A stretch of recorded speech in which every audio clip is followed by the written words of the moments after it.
ہمارے درمیان اس وقت ایک ایسی شخصیت موجود ہے جس کی ساری زندگی اور ساری محنت سائنس کے میدان میں گزری ہے، بلکہ اگر یہ کہا جائے تو بیجا نہ ہو کہ میڈیکل سائنس ان کا میدان رہی ہے۔ عالمی شہرت یافتہ نیورولوجسٹ ڈاکٹر ٹیپو صدیق ہمارے درمیان ہیں۔ آپ فکر اقبال، فلسفہ اقبال اور کلام اقبال پر بڑا عمیق مطالعہ رکھتے ہیں اور گاہے بگاہے آپ کے خیالات اقبال سوسائٹی شکاگو امریکہ اور ایسٹ ویسٹ یونیورسٹی کی کانفرنسوں کے ذریعے ہم تک پہنچتے رہتے ہیں۔ خونے رگے معمار کی گرمی سے ہے تعمیر، خونے رگے معمار کی گرمی سے ہے تعمیر، میخانہ حافظ ہو کے بت خانہ بہزاد، بے محنت پہم کوئی بھر نہیں ٹوٹا، روشن شرر تیشے سے ہے خانہ فرہاد۔ تو آئیے سنتے ہیں ڈاکٹر ٹیپو صدیق کے خیالات۔ جی ڈاکٹر ٹیپو صدیق صاحب، بھئی یہ شور کہیں سے آ رہا ہے، بچوں کی آواز ذرا سا پلیز احتیاط رکھیں۔ ڈاکٹر ٹیپو صدیق صاحب ہمارے درمیان ہیں؟ آواز کم کرو بیٹا۔ اعوذ باللہ من الشیطان الرجیم، بسم اللہ الرحمن الرحیم، الحمدللہ رب العالمین، الصلاۃ والسلام علی رسولہ الکریم وعلی آلہ واصحابہ وازواجہ اجمعین۔ السلام علیکم۔ وعلیکم السلام ورحمۃ اللہ وبرکاتہ۔ بہت بہت شکریہ۔ گزارش یہ ہے کہ جو حضرات تقریر نہیں کر رہے وہ اپنا مائکروفون میوٹ کر دیں، کیونکہ میرا یہ انٹرنیٹ جو سسٹم ہے یہ ٹھیک نہیں ہے، آواز درست نہیں آتی۔ بہت مہربانی ہوگی۔ تو جب یہ مجھے میں تو نہ شاعر ہوں، نہ فلسفی، نہ صوفی، نہ فقیہ جیسے اقبال نے کہا ہے، جیسے ایک طالب علم ہوں۔ اور جب مجھے مسرور قریشی صاحب نے اور سار صاحب نے مدعو کیا تو یہ تعجب ہوا، لیکن پھر یہ گئے تھے اور میرا موضوع بھی اس وقت انٹر سویلائزیشنل ڈائلاگ یہ ہے، یعنی کہ بین التہذیبی مکالمہ جو وولف گینگ گیٹے نے 18ویں صدی میں شروع کیا اور جس کا جواب 20ویں صدی میں محمد اقبال نے دیا مشرق کی طرف سے۔ تو مجھے یہ خیال آیا، یہ جو ان کی کتاب ہے ویسٹ اوسٹ لائخر دیوان، یعنی کہ ویسٹ ایسٹرن دیوان گیٹے کی، جو کہ 18ویں صدی میں شائع ہوئی، اور یہ معاف کیجیے گا 1819، یعنی کہ تقریباً 200 سال ہو چکے ہیں۔ اور اس میں ان کے جو نوٹس ہیں اس میں بڑی اچھی دو اشعار ہیں، ان کا ترجمہ پیش کر دیتا ہوں انگریزی میں، ویسے تو وہ جرمن بھی آسان ہے۔ Whoever wants to understand writing, poetry ہے اصل میں، وہ sympathetically، وہ لفظ جو ہے verstahen، that is one who has empathy for poetry writing. Whoever wants to understand poetry writing must go to the land of poetry. تو مجھے آج آپ نے اپنے دیس میں بلا لیا، شاعری کے دیس میں۔ شاعر تو نہیں ہوں، مہمان ہوں۔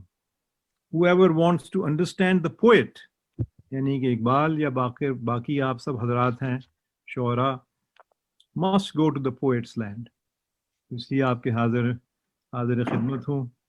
تو میں نے یہ سوچا کہ یہ دو باتیں میں نے ایک دفعہ پہلے اقبال سوسائٹی میں پیش کی تھیں، کہ یہ جو ڈائلاگ ہے یا مکالمہ ہے، یہ عام طور پہ تصور کیا جاتا ہے بین المذاہب، لیکن وہ بے سود چیز ہے، ہم نے اس کو دیکھ لیا ہے پچھلے 20 سال میں، بے معنی ہے، اس کا کوئی حاصل نہیں ہے۔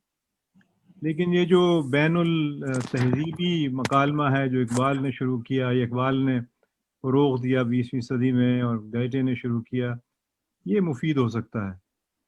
اس پہ دو چار باتیں کہنا چاہتا ہوں کہ اس کی ابتدا 18ویں صدی میں گیٹے نے کی، جو مشرقی شاعری سے اور تہذیب سے اور تمدن سے اثر انداز تھے، اور بعد میں پھر انہوں نے یہ پڑھا، حافظ کو پڑھا، خواجہ حافظ کو 1814 میں غالباً، اور پھر تاریخیں یہاں لکھی ہوئی ہیں،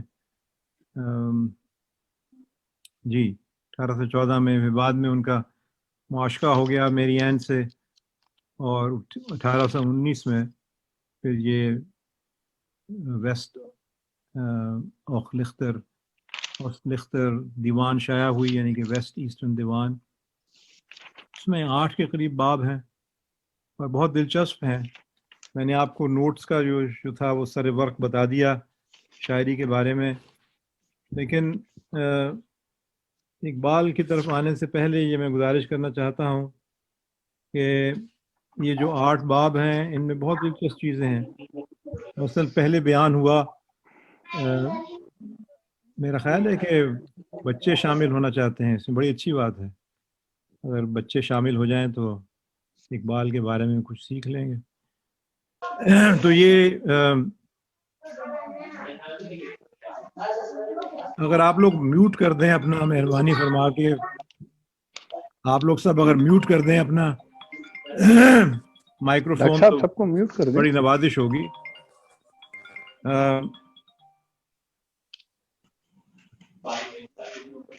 تو یہ جو پارسی نامہ ہے، اس میں ایک باب ہے پارسی نامہ، اس میں سب سے جو بڑا دریا ہے ایران کا، زیاند رود، یعنی کہ رود یا رود ہے، دریا ہے، سب سے بڑا دریا ہے، 400 کلومیٹر کے قریب لمبا ہے. دریائے سندھ کا تو مقابلہ نہیں ہے، نہ ہی نیل کا مقابلہ ہے، لیکن سب سے ایران کا بڑا دریا ہے. اور جو دیوامند جو پہاڑ ہے، سب سے اونچا والکینو ہے ابروز پہاڑوں میں، وہاں سے وہ شروع ہوتا ہے. تو اس کے بہت سارے تخیلات پیدا ہوئے ہیں، اور اس میں ان کا بیان بھی ہے فردوسی کی شاہنامہ کے اندر. تو یہ زندہ رود بھی وہیں سے اقبال نے لیا ہے، یعنی کہ لیونگ سٹریم یا زندہ دریا. یہ زندہ دریا اس کو کہتے ہیں ایران میں فارسی دان. تو اس کا ذکر یہ فارسی نامے میں گیٹے نے کیا ہے، اور اگر اجازت ہو تو میں وہ ایک بند سنا دوں. I shall renounce the shores of Zayan de Rud and beat my wings towards Damavand. اگر آپ لوگ وہ میوٹ کر دیں تو بڑی مہربانی ہوگی، وقت کا ضیاع ہے اس طرح سے. ڈاکٹر صاحب میوٹ کر دیں سب کو، سوائے ٹیپو صدیق صاحب کے. بھائی وہ لوگ اگر آپ نہ خود کریں، ورنہ مجھے بار بار کرنا پڑتا ہے. بھائی کس کے پاس سے وہ بچے کی آواز آ رہی ہے، پلیز خاموش کر لیں. وہ میوٹ کر دیں نا اپنا، وہ تو جب وہ بات کر رہے ہیں تو پھر کھول دیں. یہ تو ایک ایٹیکیٹ ہے نا زوم کا. I shall renounce the shores of Zayan de Rud and beat my wings to Damavand. As the sun rises to meet you joyously, and from there I shall bless you eternally. تو یہ اقبال نے یہ زندہ رود وہیں سے میرا خیال ہے لیا ہے، جو کہ دریا ہے ایران میں بہت بڑا، سب سے بڑا، سب سے لمبا. اس کے بعد جو فردوسی نامہ ہے، یا آپ کہہ سکتے ہیں کہ جنت کے بارے میں، جس کا ترجمہ بک آف پیراڈائز ہے، اس میں جو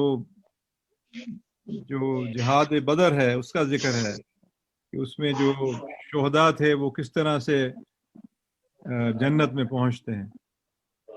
اور پھر یہ تو مرد ہیں جو جنگ بدر میں شہید ہوئے تھے، ان کا ذکر ہے کہ وہ کیسے فردوس میں جاتے ہیں. اور اس کے بعد پھر یہ ایک باب ہے چوزن وومن، اور اس میں ایک اور باب ہے زلیخا کے بارے میں، جس کے بارے میں بہت ساری ہمارے ہاں مشہور روایات ہیں، جن کی کوئی بنیاد شاید نہ ہو لیکن مشہور ہیں. زلیخا کا ذکر ہے حضرت یوسف کے سلسلے میں، تو زلیخا کے اوپر بھی ایک باب ہے ان کا. تو یہ جو خواتین ہیں ان کے بارے میں یہ ہمارے ہاں تو بہت ظاہری بات ہے کہ ہم ان کی عزت کرتے ہیں کہ مہربانی فرما کے بچوں کو خاموش کروا لیں، ذرا سا ڈسپلن ہونا چاہیے، اقبال کی محفل ہے. لیکن آواز مسلسل آ رہی ہے، بند کر دیں اس کو، اپنے مائکرو فون کو. ڈاکٹر افضل صاحب مجھے ہوسٹ ٹرانسفر کریں. تو یہ ہے چوزن وومن، یہ خواتین کے بارے میں ہے کہ ان کا بھی جنت میں مقام ہے. Woman should lose nothing. It is fitting to hope for pure fidelity, and yet we know of only 4 that have entered already into heaven. یعنی کہ جن کا ذکر ہو چکا ہے کہ یہ جنت میں جانے والے ہیں. ظاہر بات ہے قرآن شریف میں تو حضرت مریم کا ہے ذکر، اور تو کسی کا نہیں ہے، لیکن باقی دیگر روایات میں مختلف چیزیں ہیں. تو یہ زلیخا کو بھی لے آیا ہے. First, Zulaikha, an earthly son, all ardent with desire for Yusuf, but who now, bliss of paradise, shines as an ornament of renunciation. Then the ever blessed one, who bore salvation for the Gentiles and deceived in bitter sorrow, saw her son lost to the cross. حضرت مریم کا ذکر ہے عیسائیت کے نقطۂ نظر سے. محمد's wife صلی اللہ علیہ وسلم یعنی کہ حضرت ختیجہ کا ذکر ہے. Muhammad's wife as well, who gave him ease of life and glories, and who all her life recommended one God and one wife. آپ کو پتا ہے کہ 25 سال تک آپ کی ایک ہی زوجہ تھی. Then come Fatima. حضرت فاطمہ کا ذکر ہے. Then comes Fatima, the pure, daughter, wife, without reproach, an angelic soul, the purest of all, in her body golden as honey. We find all of them on high, and whoever has sung woman's praise deserves to stroll with these women in eternal places. تو حضرت مریم کا ذکر ہے، زلیخا کا ذکر ہے، حضرت ختیجہ، حضرت فاطمہ کا ذکر ہے اس میں. تو آپ اس سے اس زمانے کے لحاظ سے جو ان کو میسر تھا، گیٹے کو اس نے بیان کیا بہت سمپیتھیٹکلی. اور پھر جانوروں کا ذکر ہے کہ آپ کو معلوم ہے کہ کئی روایات ایسی ہیں جس میں بیان کیا ہے کہ جنہوں نے جانوروں کے ساتھ نیکی کی ان کو فردوس میں جگہ مل گئی. اور پھر سورہ کہف میں جو 7 سلیپرز ہے ان کا ذکر ہے، اور ان کے کتے کا بھی ذکر ہے. اور یہاں جہاں جانوروں کا بیان ہے وہاں 4 animals were also promised a place in paradise. There they live the eternal year with saints and the devout. The donkey has the first place there. Here he comes with the lively step, for Jesus rode on him into the city of prophets. حضرت عیسیٰ کے بارے میں یہی مشہور ہے کہ وہ آپ اس خچر پہ سوار تھے جب کہ یروشلم میں داخل ہوئے، اور لوگوں نے آپ کو، وہ پام سنڈے کا دن تھا، وہ پام لیوز کو ہلا ہلا کے آپ کا خیر مقدم کیا. تو یہ رومی میں بھی ہے تذکرہ ہے کہ در خرے موسیٰ مکہ رود خرست، وہ گدا ہی رہتا ہے. لیکن یہاں انہوں نے بیان کچھ اور کیا ہے کہ چونکہ حضرت عیسیٰ ان پہ سوار تھے اس لیے ان کا مقام بڑھ گیا. پھر یہ ایک اور روایت ہے. Then there comes a wolf, a bit shyly, whom Muhammad commanded, leave this sheep to the poor man. You can take one from the rich. Now ever wagging, blithe and brave, with his masters who's also brave, the little dog who so loyally slept along with the 7 sleepers. یعنی کہ سورہ کہف میں جو کتے کا ذکر ہے اس کے بارے میں مشہور ہے عیسائی روایت کہ وہ ایک ان 7 میں سے، ان کے ہاں روایت یہ ہے 7 میں سے ایک شیپرڈ بھی تھا اور اس کا کتا تھا یہ. اینڈ اس کے بعد پھر حضرت ابو ہریرہ کا ذکر ہے. ابو ہریرہ's cat here purrs around his master and wheedles, for it is ever a sacred animal whom the prophet has caressed. جس کو رسول اللہ صلی اللہ علیہ وسلم نے ہاتھ لگایا ہو وہ بلیسڈ ہے. پھر 7 سلیپرز کا میں نے آپ سورہ کہف کا ذکر کر دیا, وقت نہیں ہے اس لیے بیان نہیں کروں گا زیادہ سوائے اس کے کہ اس کا ذکر ہے. اور یہ تو لیکن اس میں کہیں ذکر میں نے آپ کو, یہ لوگ سمجھتے ہیں کہ یہ ویسٹ ایسٹرن دیوان میں جو مشہور نظم ہے جو سب سے پہلے بہت جوانی میں 23 سال کی عمر میں گیٹے نے لکھی تھی, اس کا نام تھا محمد گیسانگ, یعنی کہ دریائے محمد, اور وہ چھپی تھی لیکن وہ اس دیوان کا حصہ نہیں ہے اور وہ مشہور ہے. اس کا جواب, اس کا ترجمہ ایک طرح سے اقبال نے کیا ہے اور وہ پیام مشرق میں موجود ہے جوئے آپ کے عنوان سے. لیکن ایک مجھے شعر اس کا یہ خیال آیا اس پہ کہ وہ بیچ میں رہ گیا, معاف کیجیے گا, میں نے سلائیڈ بنانی تھی لیکن پھر میں نے سوچا کہ پتہ نہیں یہ آپ کے لحاظ سے درست ہے یا نہیں. تو یہ جب آپ نے مدعو کیا تو یہ خطاب انگلستان کے عنوان سے ایک نظم ہے اقبال کی, اس میں آخری جو شعر ہے اس کا اس سے تناسب بنتا ہے آج کے دن سے کہ بوئے گل خود بچمن راہ نما شدز نخس, یعنی کہ بوئے گل نے ہی راستہ دکھایا, نہیں تو ورنہ بلبل چے خبر داشت کہ گلزارے ہست. بہت خوب. کوئی باغ بھی ہے, آپ نے, ہمیں تو نہیں معلوم تھا, آپ نے یہ خوشبو بھیج کے باغ کا راستہ دکھایا. سبحان اللہ. تو یہ مجھے ابھی خیال آیا. اور پھر یہ بات جو کہ آپ لوگ سب سمجھتے ہیں کیونکہ آپ کو تخیل میں اشار نمودار ہوتے ہیں, پتہ نہیں غائب سے ہوتے ہیں کہاں سے ہوتے ہیں. تو یہ اقبال نے بھی اس پہ لکھا ہے زبور عجم میں, بخواندائے کتاب زبور می شبد پردائے چشم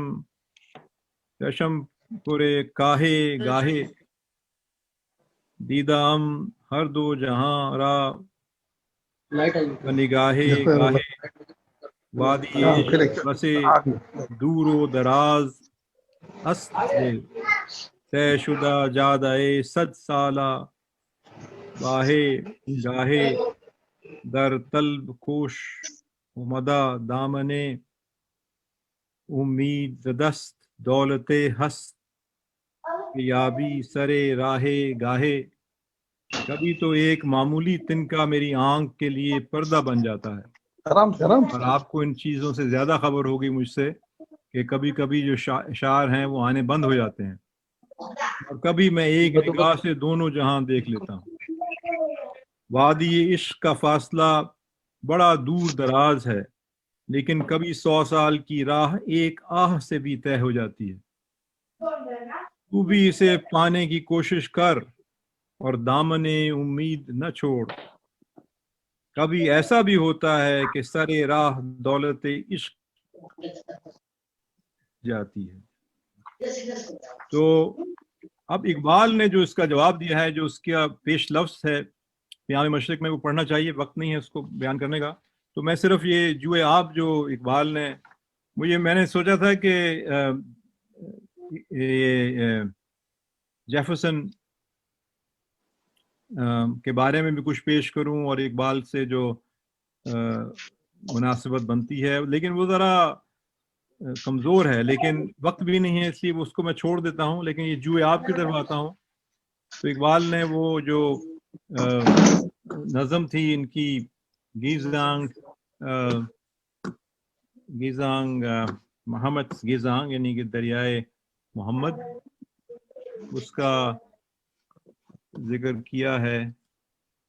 اصل میں یہ سب کاپی رائٹ ہے اس لیے مجھے دشواری ہے. بہرحال اس کا ترجمہ ہے: Behold how deeply engrossed the stream of life moves onward, Slashing through meadows, it moves like the Milky Way galaxy. It was sound asleep in the cradle of the heavenly clouds, and it opened its curious eye in the lap of mountains. Its graceful motion strikes music from pebbles on its way, its forehead shining like white pearl and spotless mirror. Towards the infinite ocean, how fully engrossed it steadily flows. Absorbed into itself and completely focused on its goal, it flows. In its path, spring created a heavenly fairyland to entice it. Narcissus, tulip, and jasmine bloomed to attract its attention. The rose tempted it and said, "Stay with us here for a while." And the rosebud laughed and pulled its cover amorously. Completely unmindful of green-robed beauty merchants, it passed through desert, and it rent asunder mountains. Toward the infinite ocean, how fully engrossed it steadily flows. Absorbed unto itself and completely focused on its goal, it flows. 100 brooks from plains and meadows, from vales and dales, joining it and said, "O thou for whom the earth is a wide expanse, stricken with drought we have fallen by the way, protect us from the pillage of the sandy waste." It opened its breast to the winds of the east and west, pulling the weak and wailing fellow travelers on its way. Towards the infinite ocean, how fully engrossed it flows. Carrying 100,000 unique shining pearls, it flows. The surging river flowed with vigor over dams and barriers. It pushed through the narrow gorges of valleys, hills, and dales. Whether low or high, it leveled all in its path by its powerful force, flattening kings' palaces and ramparts, fields and orchards alike. Passionate and fierce, eager and heartwarming, it boldly journeys onwards, creating fresh new human period of glory, bypassing old decadent world. Towards the infinite ocean, how fully engrossed it steadily flows, absorbed unto itself and completely focused on its goal, it flows. تو یہ آپ یہ دیکھیے کہ اس میں یہ تو German نہیں ہے لیکن انگریزی ترجمہ بھی ایک طرح سے بیان کرتا ہے کہ کس طرح یہ دریائے محمد جس کا انہوں نے ذکر کیا ہے، کس طرح سے اس نے سارے چھوٹے چھوٹے دریاؤں کو اور ندیوں کو آپس میں جوڑ دیا، یعنی کہ مجتمع کر لیا جو بکھرے ہوئے دانے تھے انسانیت کے. تو یہ اور کس طرح سے کن کن مشکلات سے اور کن کن انٹائسمنٹ سے، یعنی کن کن ڈائیورژن سے بچتا ہوا نکلا اور بڑے بڑے بادشاہوں کے محلوں سے گزرتا ہوا، توڑتا ہوا انہیں، پہاڑوں کو چیرتا ہوا اس بڑے دریا کی طرف. یعنی اس بڑے دریا کی طرف اشارہ جو ہے وہ اللہ تعالیٰ کی ذات ہے، یعنی کہ جیسے کہ سورہ بقرہ میں ہے کہ ہر the journey is towards him. آخر میں جو میں بیان کر دیتا ہوں، اس کے بعد پھر میں اجازت چاہوں گا. یہ جوئے آب کا جو ذکر ہے یہ اس پیام مشرق میں ہے، اور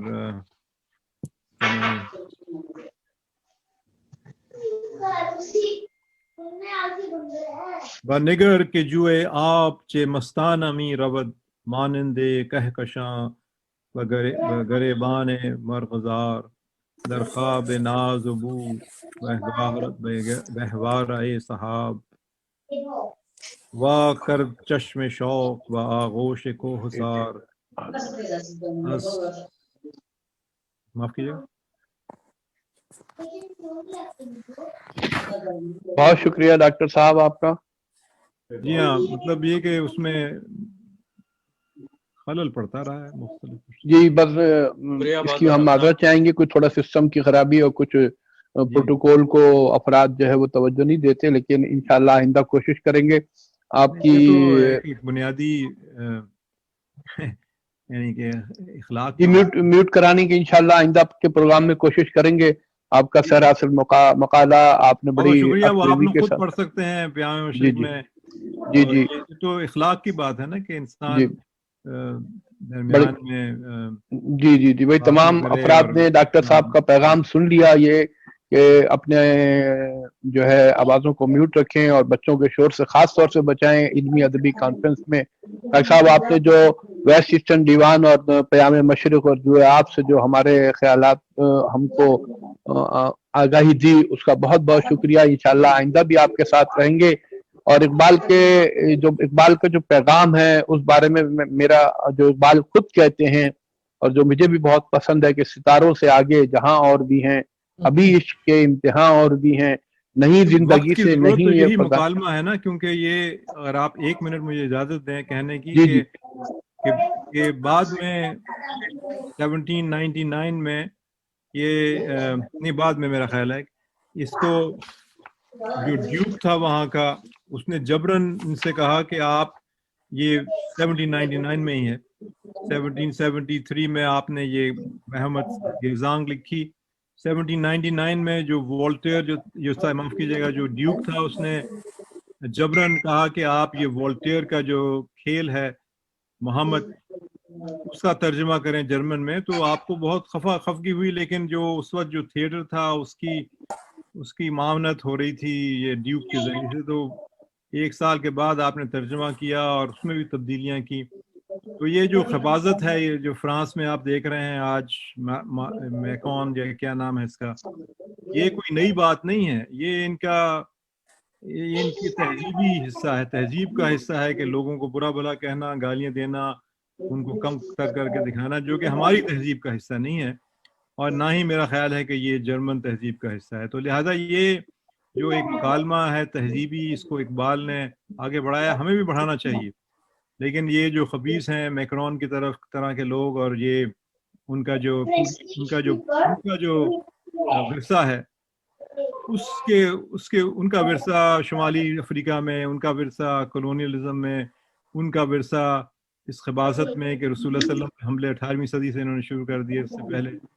تو یہ ہمیں بیان کرنا پڑے گا لوگوں کو کہ یہ کوئی نئی بات نہیں ہے، ان کو ایسی ایک دشمنی ہے، اور جب تک یہ اپنا رویہ تبدیل نہیں کریں گے، یہ کسی بھی تہذیب میں یا شریفانہ تہذیب میں داخل نہیں ہو سکتے۔ یہ جاہل۔ جی بہت شکریہ ڈاکٹر صاحب، انشاءاللہ اس تہذیبی مکالمے کو جاری رکھیں گے، اور ہم اس سلسلے میں بہرحال ان کے رویے کی مذمت کرتے ہیں اور اپنے پروگرام کو آگے بڑھاتے ہیں کہ ستاروں سے آگے جہاں اور بھی ہیں، ابھی عشق کے امتحان اور بھی ہیں، نہیں زندگی سے نہیں یہ فضائیں، یہاں سینکڑوں کارواں اور بھی ہیں، قناعت نہ کر عالم رنگ و بو پر، چمن اور بھی آشیاں اور بھی ہیں، اسی روز و شب میں الجھ کر نہ رہ جا کہ تیرے زمان و مکاں اور بھی ہیں۔